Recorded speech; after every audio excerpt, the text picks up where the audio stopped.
Samagon, seperti biasa, bagaimana kabar kalian di minggu ini? Semoga semuanya baik-baik saja ya. Yups, One Piece is back nakama. Akhirnya kita kembali mendapatkan lanjutan dari manga One Piece chapter terbaru di minggu ini.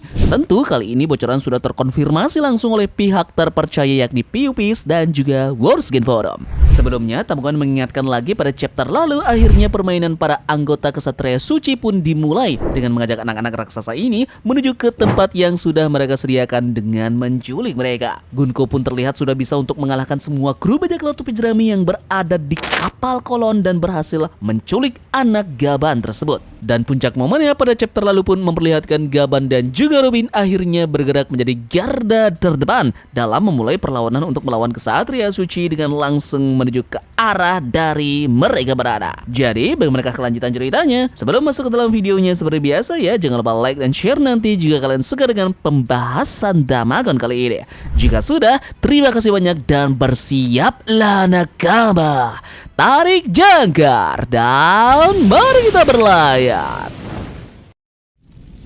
One Piece chapter 1148 kita kali ini mendapatkan judul Rounia. Cerita sampul masih seputar perjalanan dari Yamato. Cerita berlanjut yakni Peguan dan juga Ulti diam-diam mengikuti dia saat dia bertemu dengan Kawamatsu. Yep, bocoran pertama yang kita dapatkan pada chapter kita kali ini adalah Gunko memaksa Rounia, gadis yang diperkenalkan di chapter sebelumnya, ke tepi tebing dan mengancam akan membunuhnya jika para raksasa tak mematuhi Holy Night. Sementara itu terjadi pertarungan antara Robin melawan Somers. Robin muncul dan menggunakan kekuatannya untuk mematahkan serangan Somers. Dia menciptakan banyak sekali tangan untuk melemparkannya. Somers pun terlihat kembali dan mencoba membunuh Robin dengan duri miliknya. Tapi ternyata itu hanya cloningannya dan Robin yang asli pergi menyelamatkan kru bajak laut tepi jerami. Di sisi yang lainnya, Jarul memerintahkan Enji untuk membakar sekolah Walrus demi menyelamatkan anak-anak. Somers pun mengikuti Robin yang asli dan menjebaknya, bersiap menyerang. Namun tiba-tiba saja Gaban muncul dan menebas tangan milik Somers dengan sangat amat santai. Ini membuat dia terluka parah dan tidak bisa pulih. Informasi tambahan lainnya akan ada libur di minggu depan ya. Minggu lalu adalah libur dari majalah Weekly Shonen Jump, sementara di minggu depan ini adalah jeda rutin dari Odachi.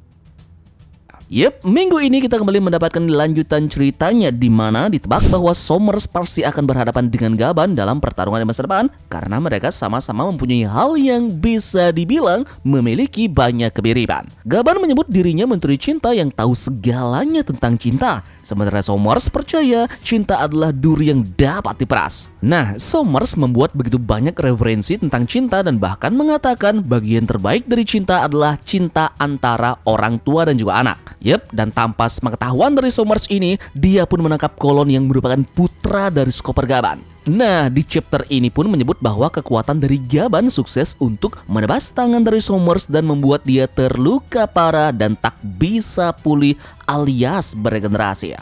Yep, ini pun menandakan bahwa ada hal yang memang dibuat oleh Gaban dan dia tahu bagaimana cara melawan Kesatria Suci. Jadi mungkinkah prediksi Tamagon sebelumnya yang menyebut bahwa Gaban ini sudah pernah melihat kemampuan dari Kesatria Suci dan pada saat dirinya berada di Lembah Dewa, saat itulah dia pernah melawan beberapa anggota dari organisasi elit dari pemerintah dunia ini. Kita lihat saja fisik yang dimiliki oleh Somers yang seperti tampak mempunyai usia yang sama dengan Garling, dengan menua dan mengindikasikan bahwa mereka sama-sama juga pernah berada dalam satu panggung di Lembah Dewa untuk tujuan kompetisi berburu manusia tersebut.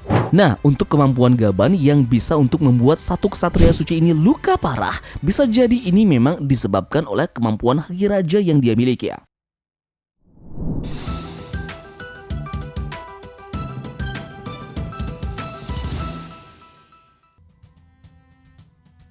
Seperti biasa, di minggu ini ada beberapa informasi menarik seputar One Piece di seminggu belakangan ini.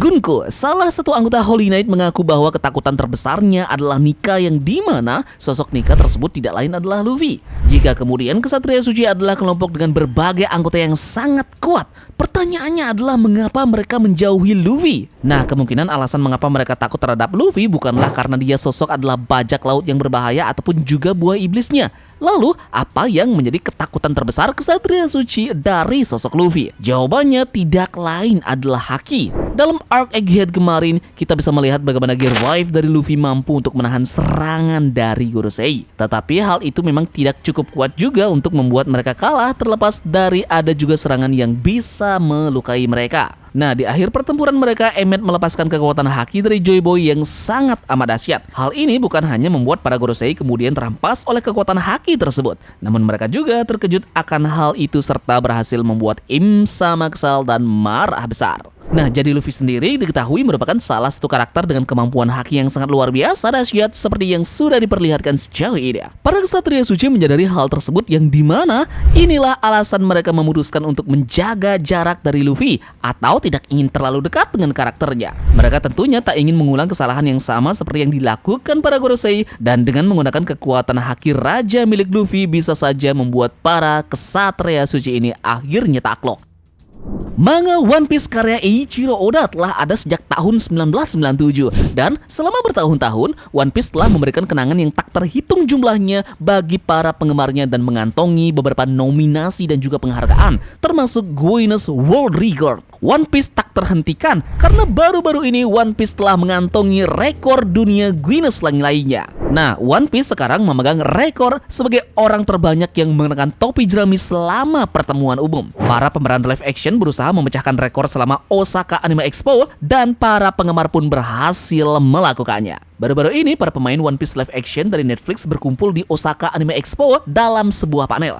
Makinyu alias Zoro, Emily Ruth Nami, dan Jacob Romero Gibson alias Usopp berkumpul di panel tersebut untuk membahas musim kedua yang sangat dinantikan para fansnya. Para pemain ini menjawab beberapa pertanyaan dari para penggemarnya tentang musim pertama dan apa yang dapat diharapkan oleh komunitas di musim kedua ini.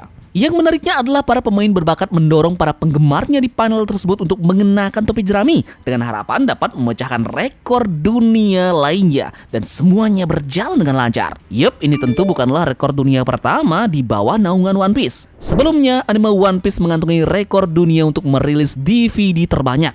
Di sisi yang lainnya, seri manga tersebut juga memecahkan rekor dunia untuk penjualan salinan buku komik terbanyak oleh satu penulis. Yup, jadi setelah aksi terbarunya di Osaka Anime Expo, One Piece kini memegang 4 rekor dunia Guinness.